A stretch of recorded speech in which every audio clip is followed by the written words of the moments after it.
통치하시면서 하나님이 자기의 백성들을 지금까지 죄와 싸우시면서 죄가 너무 왕성할 때는 노아홍수 때에 물로 심판하시면서 이 세상을 정결케 하시고 여덟 식구 자기 백성을 정결케 하셔서 세례 베푸셔서 다시금 출발하게 하시고, 그리고 죄가 왕성할 때는 어느 지역은 소돔과 고모라처럼 하나님께서 불러 완전히 멸망시켜 버리시고 그 죄악된 곳을 완전히 수장시켜 버리시고, 그리고 그의 백성들을 이끌고 가셨지, 한 번도 하나님이 자기가 창조한 이 창조 하나님의 나라를 버린 적이나 떠나신 적이 없다 그 말입니다.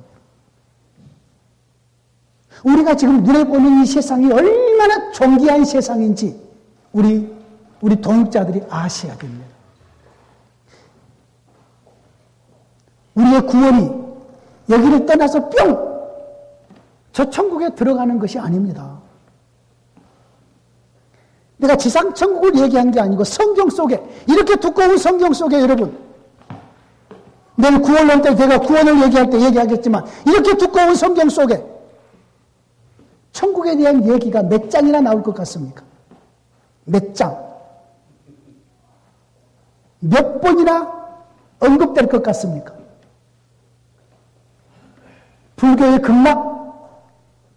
여러분, 원래 불교는 극락이 없는 겁니다. 불교의 극락은 여러분, 불교의 교리와 안 맞는 얘기입니다. 성경에도 극락이라는 단어가 한번 나옵니다. 예? 자, 복음이 개진되지 않았을 때에, 한국에 처음 들어와서 복음이 개진되지 않았을 때에 별별 일이 다 일어났습니다. 여러분 아실 것이에요. 저희 어렸을 때에 우리 교회에 찬양대회 온 여자분이 파마를 했습니다. 찬양대회에서 쫓겨났습니다. 요즘에 젊은 분들은 잘 모를 거예요. 여러분이 지금 편하게 앉는 의자, 이 교회에 들어올 때에 한국교회에 진짜 시끄러웠습니다. 어떻게 의자에 편히 앉아가지고 딱 하나님을 예배할 수 있느냐. 이것은 있을 수 없는 일이다. 들어와서는 안 됩니다. 외국에는 다 들어왔습니다. 외국은 외국이고 우리나라는 안 돼. 동방 예의지국 우리는 하나님 앞에 그렇게 할 수 없습니다. 처음에 만들어진 교회는 기역자 교회였죠.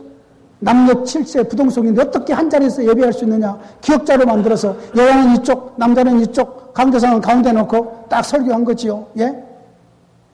중국의 청도에 집회를 갔더니 남자는 다 이쪽, 여자는 다 이쪽에 앉아서 왜 그러냐고 물어봤어요. 왜 부부가 들어와서 함께 안 앉고 남자 여자 따로 앉냐 그랬더니 여기는 목사님 특별한 정서가 있습니다. 한국에서 부인을 두고 이곳에 혼자 사업하러 온 남자 집사람들이 많아서 부부가 함께 앉으면은 그 사람들에게 셈을 내서 남자들은 남자들끼리 앉기로 했습니다. 그러더라고요. 자, 복음이 복음되지 못할 때에, 복음의 이해가 짧았을 때에 우리 한국교회도 엄청나게 많은 과정을 겪었습니다. 청바지 입고 교회에 왔다? 교회에서 드럼을 친다? 지금도 우리 교단에 여러분 장작교단 충영교회는 복음성가 안 부릅니다. 복음성가 안 부릅니다. 충영교회. 여러분 충영교회 가보세요. 복음성가 부르는지. 복음성가 안 부릅니다. 어림도 없습니다. 난리날 때 박수를 친다? 지금은 치잖아요. 옛날에 어림도 없었습니다. 어림도 없었습니다. 자, 복음이 복음되지 못할 때에 이 건물이 솔로몬 성전처럼 취급됐었습니다. 이 거룩한 공간, 연자선생님 분들은 아마 전부 다 실감한 내용들일 것입니다. 자, 지금은 하나님의 나라의 관점으로 세상을 볼 때에 우리는 보통 그렇습니다. 교회 밖에 있는 대통령, 국무총리 이런 사람은 하나님의 일꾼과 무관하고 생각합니다. 근데 하나님은 그들을 가리켜서 내 일꾼들, 하나님의 사역자들이라고 말합니다. 이것은 예수님이 이 땅에 오셔서 가능한 일입니다. 제가 이제 다음 시간에 신약의 샘플한 날을 얘기할 때에 이 부분을 여러분이 확실히 알게 될 것입니다. 교회 안에 일꾼들만 하나님의 일꾼들이 아니라 교회 밖에 있는 하나님의 사역자들, 비록 안 믿지만은 국가의 권력자들, 하나님께서 그들에게 공권력을 줘서 이 세상이 시민선이 유지되게 하고 그리고 이 세상이 평화롭게 질서가 유지되게 해서 하나님의 나라의 복음이 힘있게 확장되어 가도록 일하는 하나님의 일꾼들이에요. 그런 부분에서 우리가 이 세상도 하나님의 나라의 영역으로 다 보셔야 된다는 거죠. 상당히 중요한 부분들입니다. 교회 안에서만 우리가 옹기종기 우리끼리 잘하자가 아니라 우리가 살고 있는 모든 영역이 전부 하나님의 나라다. 하나님의 나라의 다음에 하나님께서 수용할 수 있는 문화들을 많이 만들어 가야 되고 하나님께서 인정할 만한 모든 하나님의 나라에 합당한 그런 정서들을 우리의 삶 속에서 많이 만들어 가야 될 것이에요. 한 10분 쉬었다가 오늘 마지막 강의하도록 하겠습니다. 예, 잠깐 15분만 쉬었다가 하겠습니다. 바리새인들이 예수님의 말에 얼물을 걸리게 하기 위해서 상의하고 헤롯 당원들과 같이 바리새인들하고 헤롯 당원이랑 같이 예수님께 가서 가이사에게 세를 바치는 것이 옳습니까? 옳지 않습니까? 라고 물어봅니다. 자, 구약의 모세의 제자들 속에서는 가이사에게 세를 바치면은 하나님께 반역이 됩니다. 왜냐하면은 이것을 구분해야 됩니다. 구약과 신약을 구분할 줄 알아야 됩니다. 그래서 구원 역사적인 토대를 놓으란 게 그겁니다. 구약에는 하나님의 나라가 이스라엘입니다. 땅에 속한 하나님의 나라입니다. 이스라엘이라는 나라가 가나안 땅 안에 세워진 하나님의 나라입니다. 여기 이스라엘 나라가. 그래서 이 이스라엘 나라를 등지고 이방 나라로 내려가면은 하나님을 버리고 반역하는 것이 되어버립니다. 자, 하나님은 전 세계를 창조한 전 세계의 하나님이신데 뭐 이스라엘을 떠난다고 하나님을 반역한 것이 되겠습니까? 그런데 보십시오. 룻기서에 엘리멜렉이 기름과 말년 두 아내를 데리고 나오미랑 같이 모압 지방으로 내려갑니다. 이게 뭐 잘못됐나요? 여기 기근이 들어서 지혜롭잖아요. 여기 기근 들어서 먹을 게 없으니까 모압 땅으로 내려갑니다. 그런데 하나님이 다 죽이십니다. 나오미만 빼놓고.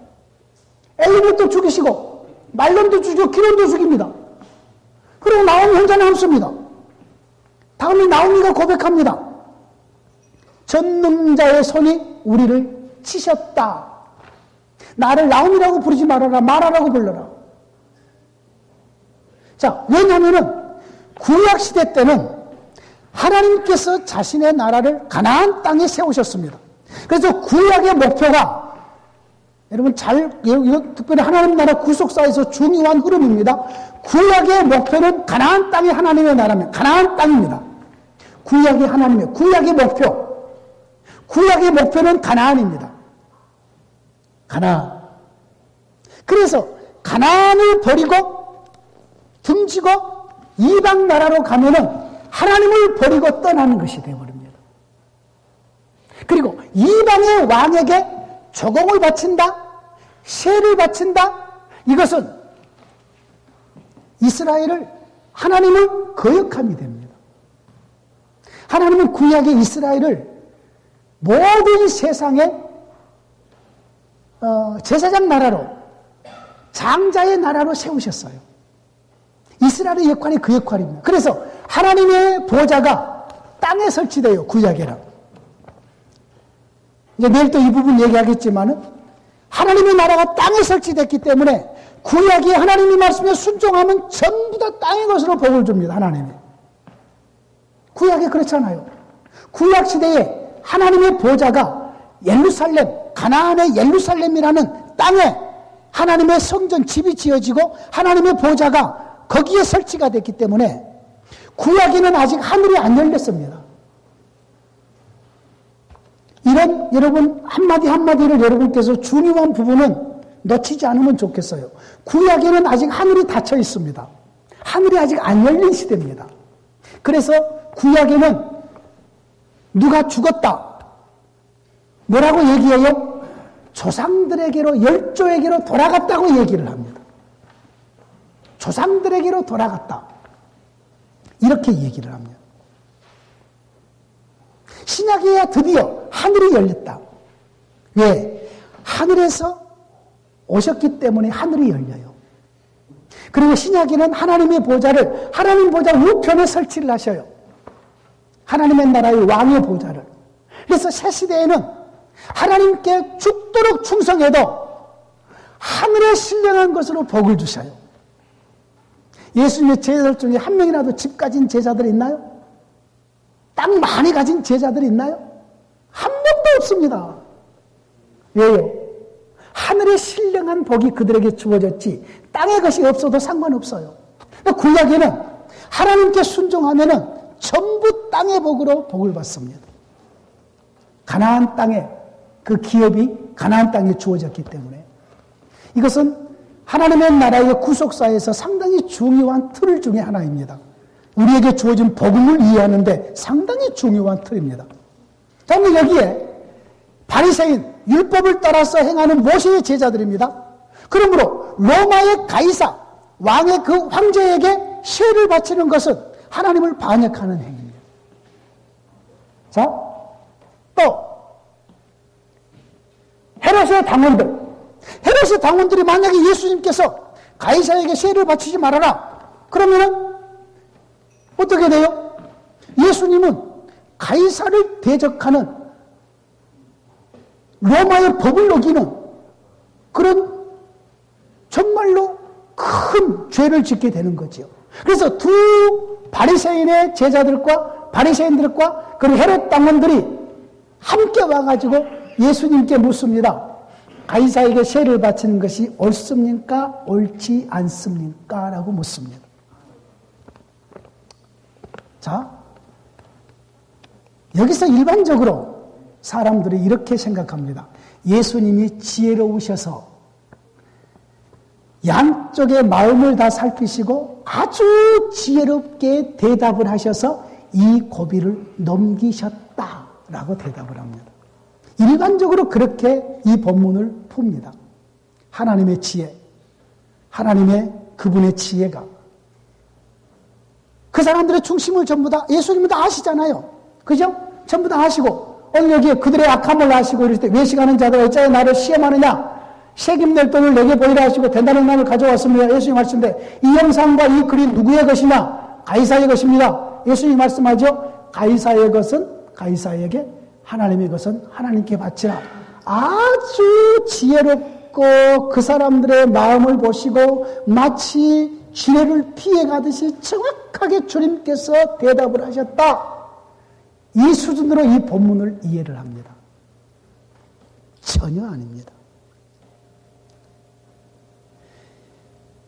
여러분, 예수님이 이 땅에 자신의 나라를 가지고 왔습니다. 이것도 하나님의 나라의 관점입니다. 그분이 누군가요?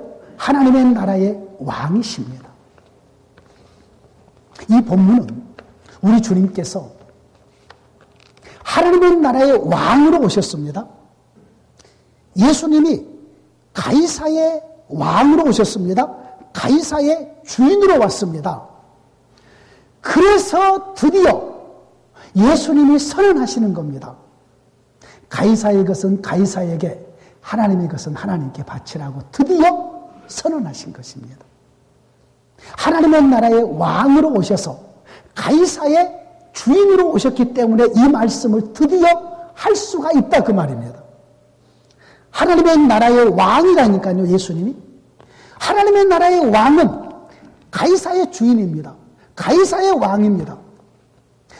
지금 아직 우리 주님의 십자가 지시기 전이고 아직 부활하기 이전이고 아직 하나님보다 우편에 하늘과 땅의 권세를 가지신 왕의 보좌를 가시기 전이지만 우리 주님의 지금 우리 주님의 마음속에 주님이 이루시려는 일 속에는 이미 자기가 십자가 지시고 부활하시고 하나님보다 우편에 좌정하셔서 하늘과 땅의 왕의 권세를 가지시는 그 왕으로 자기 자신을 해석해내는 겁니다. 이 본문이 그렇습니다. 그래서 드디어 우리 주님께서 가이사의 것은 가이사에게, 하나님의 것은 하나님께 바치라고 말할 수 있는 겁니다. 로마서 13장에 보면은 위에 있는 권세에게 굴복하라. 위에 있는 권세, 모든 권세는 주께로 나지 않음이 없나니 모든 권세가 전부 다 하나님께로부터 났다고 말씀을 해버립니다. 이것은 이 세상의 나라에 대한 이야기가 아닙니다. 완성된 하나님의 나라에 대한 이야기입니다. 내가 하늘과 땅의 권세를 가진 왕이 되어버렸으니 이 세상의 모든 왕들은 내 통치 아래서 지금 내가 다스리고 내 권세 아래 그들이 놓여 있다. 그러므로 모든 권세는 다 나의 뜻 안에서 이루어지는 권세이므로 너희들은 위에 있는 권세에게 복종해라 라고 말해버리신 겁니다.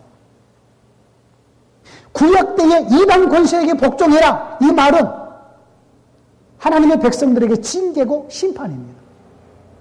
구약 시대는 그렇습니다.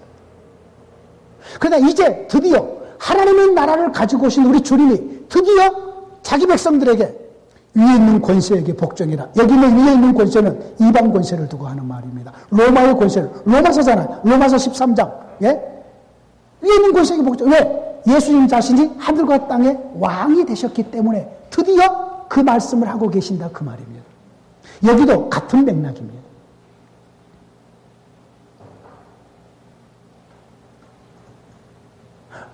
요한복음 8장에 보면은, 여러분, 요한복음은 해석된 복음서입니다.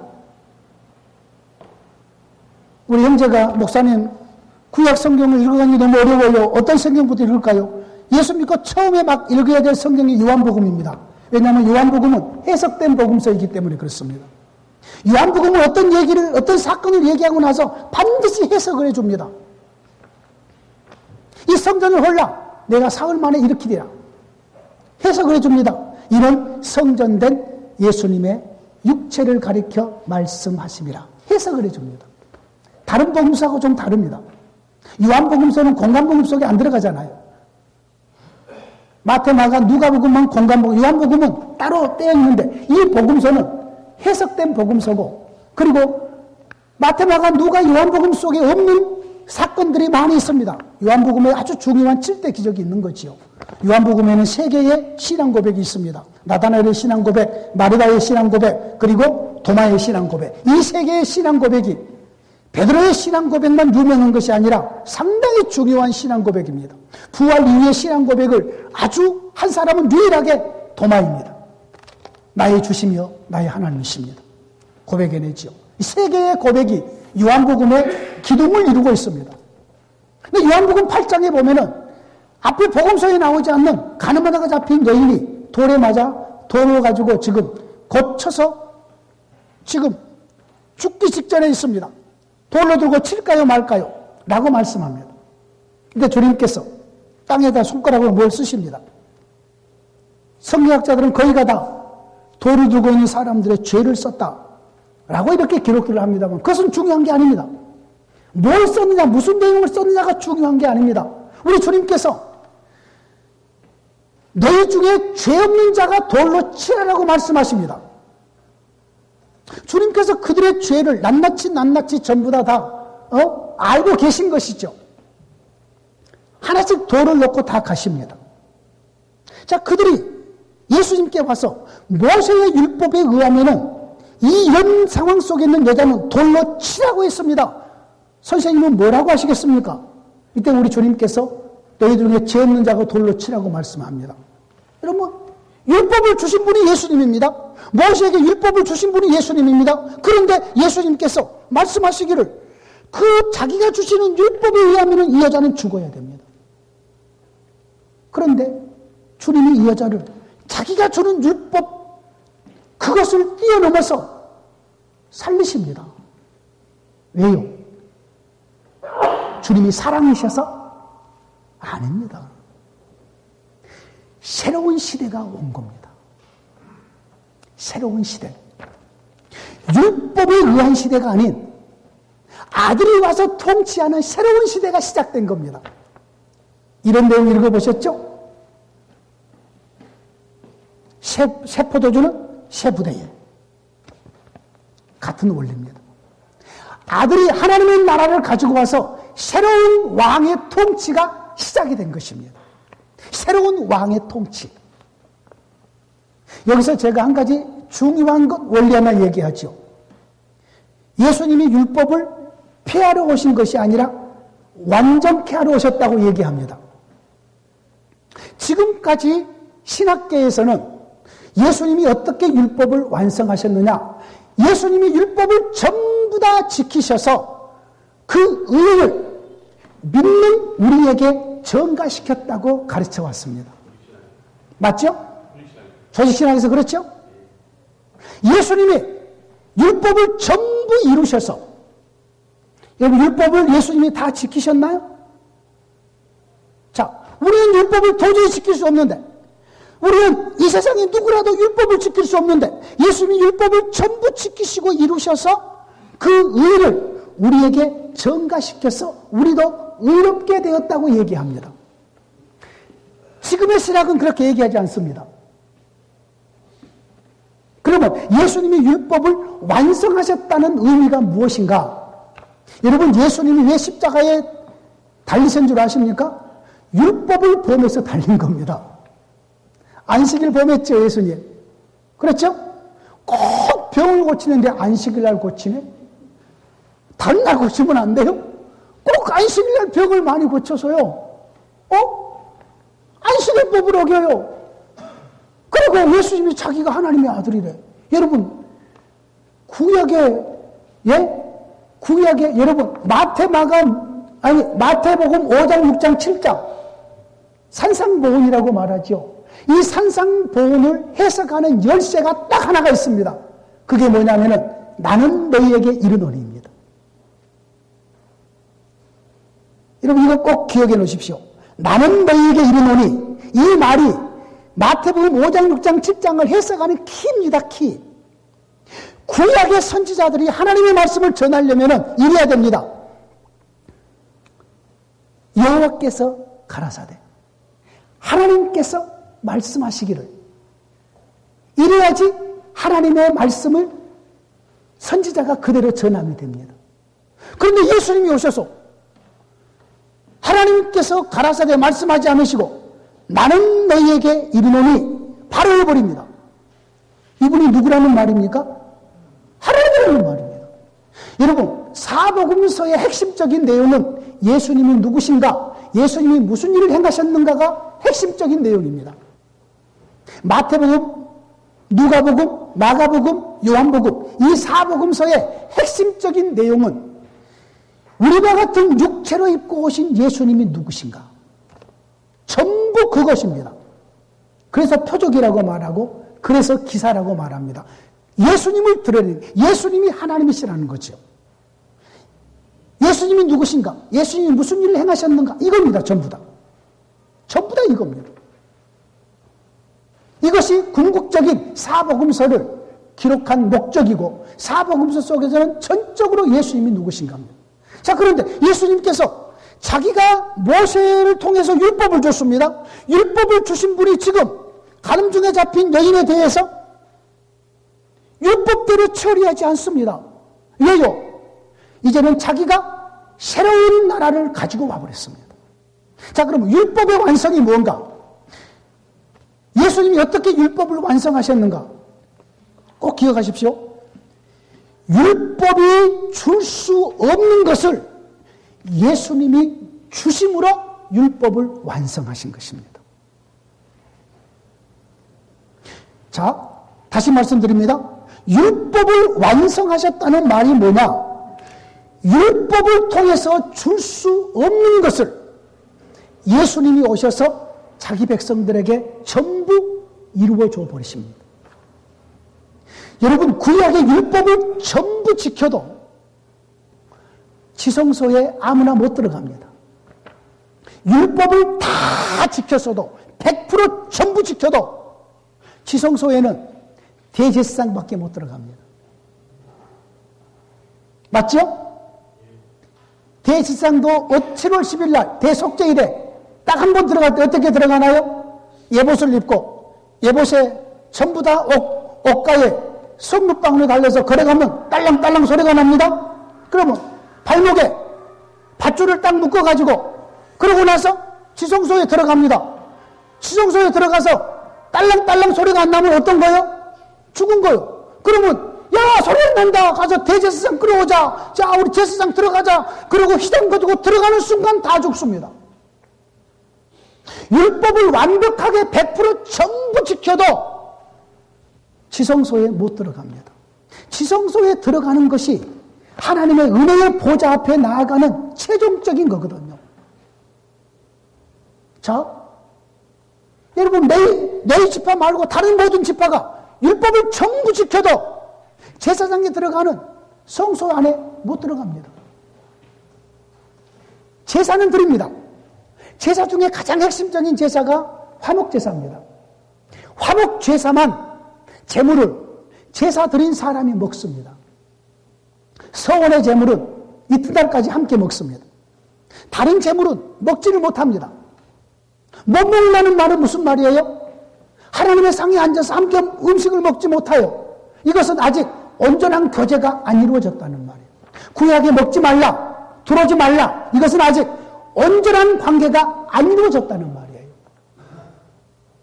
그런데 율법이 그래요. 여러분, 율법은 하나님을 섬기는 법입니다. 구약 백성에게는 의로운 법입니다. 이 세상에서 유일하게 이스라엘 백성의 자기 백성에게만 하나님을 섬기는 법을 하나님이 주셨습니다. 이거 율법입니다.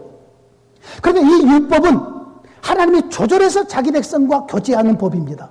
그런데 이 율법이 줄 수 없는 것을 예수님이 오셔서 자기 백성들에게 전부 다 줘버리십니다. 이것이 율법의 완성이라는 것입니다. 과거에 율법을 완성해서 그 의를 입었다는 것하고 지금의 신학은 완전히 다르게 얘기합니다. 그런데 이것이 성경신학에 이것이 맞습니다. 예수님이 율법을 전부 지켜서 의를 우리에게 전가시켜 준 것이 아니고 율법이 줄 수 없는 걸 주님이 오셔서 우리에게 전부 줘버리셨습니다. 요한이라는 제자를 품에 품고 있습니다. 그분이 누구신가요? 옛 시대의 지성소에 이름을 두고 계신 여호와입니다. 여러분, 육체를 입고 오신 예수님이 구약의 여호와입니다. 여러분, 예수님이 구약의 이스라엘의 하나님이 육체를 입고 오신 우리 주님이 아니면 우리는 그 주님 모르는 주님입니다. 이스라엘의 하나님이 육체를 입고 오셔야지만이 우리의 구원자가 되십니다. 꼭 기억하셔야 됩니다. 이스라엘의 하나님이 육체를 입고 오신 하나님이 아니면, 다른 하나님이면 우리는 모르는 하나님입니다. 어떻게 알겠어요? 당신 누구세요? 왜 오셨어요? 뭐 때문에 오셨어요? 우리는 모르는 하나님입니다. 구약의 이스라엘과 함께 하신 하나님, 이스라엘과 언약하신 하나님, 그 하나님이 육체를 입고 오실 때에 우리의 구원자가 되실 수 있습니다. 이것도 여러분 생각을 좀 많이 하셔야 될 것입니다.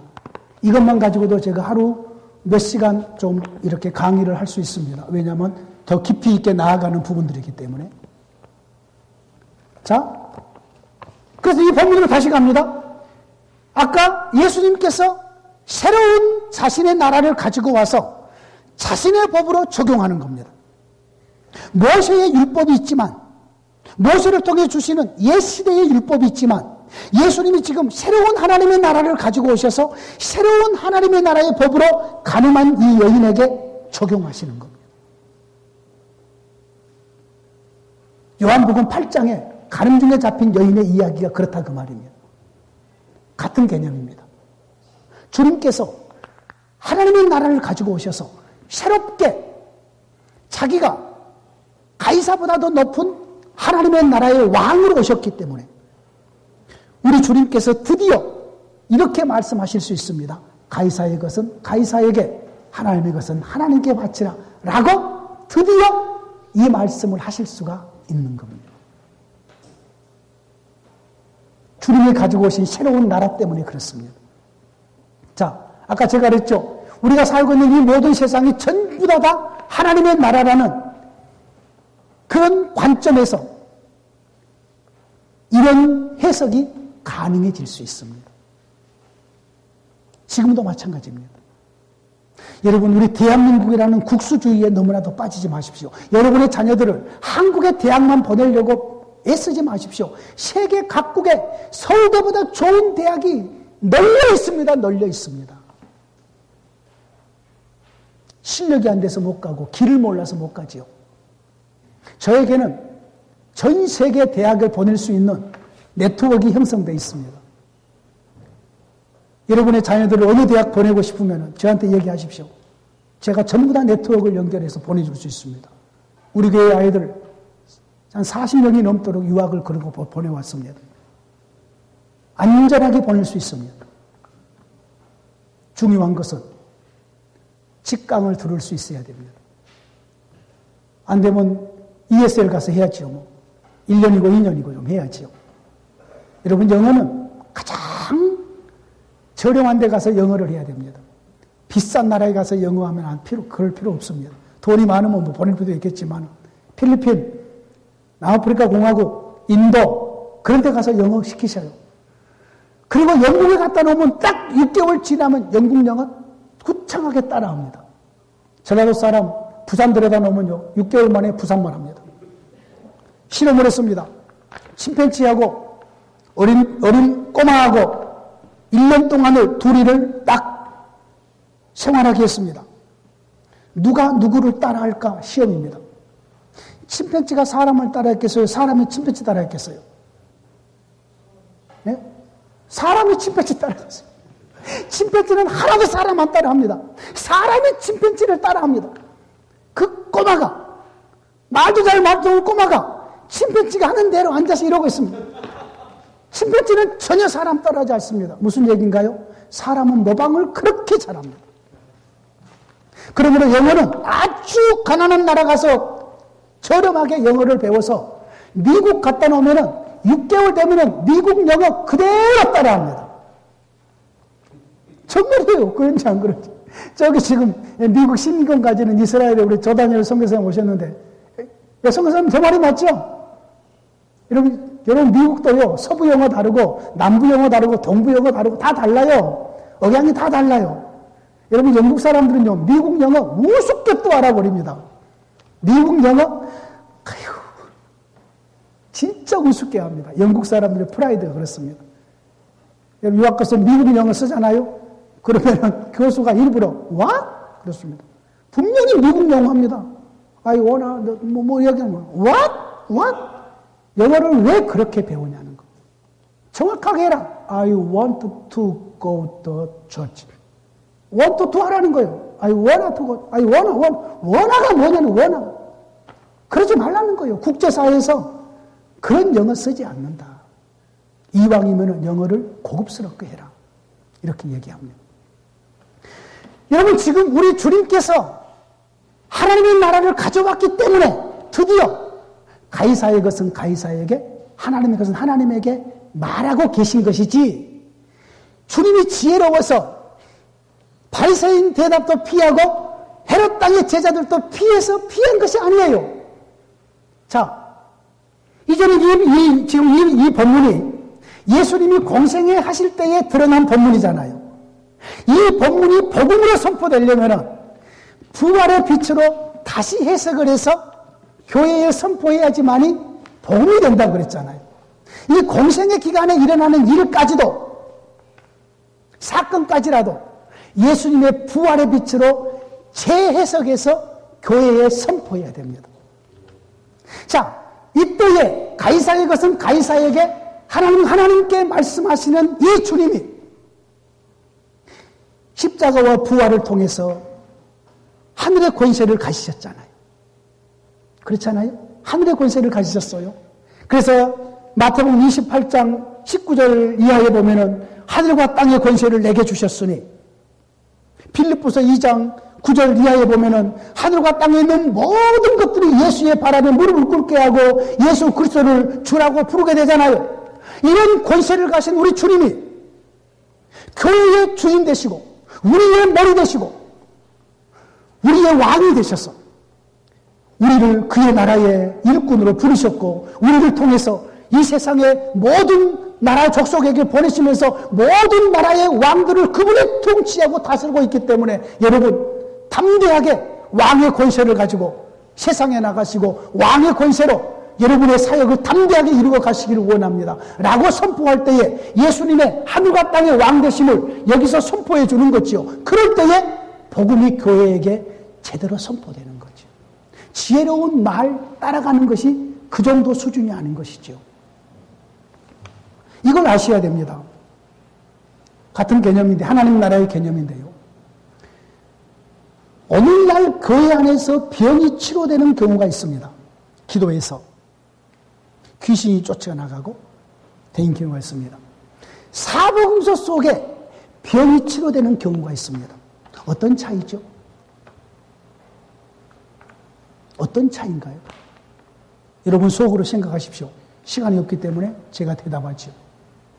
사복음서 속에서 병이 치료되는 것은 예수님이 누구신가라고 드러내는 표적입니다. 사복음서 속에 예수님의 공생의 기간 동안에 귀신이 쫓겨나가고 질병이 치료되고 하는 이런 모든 문득병자가 치료되고 하는 모든 표적은 그야말로 표적입니다. 예수님이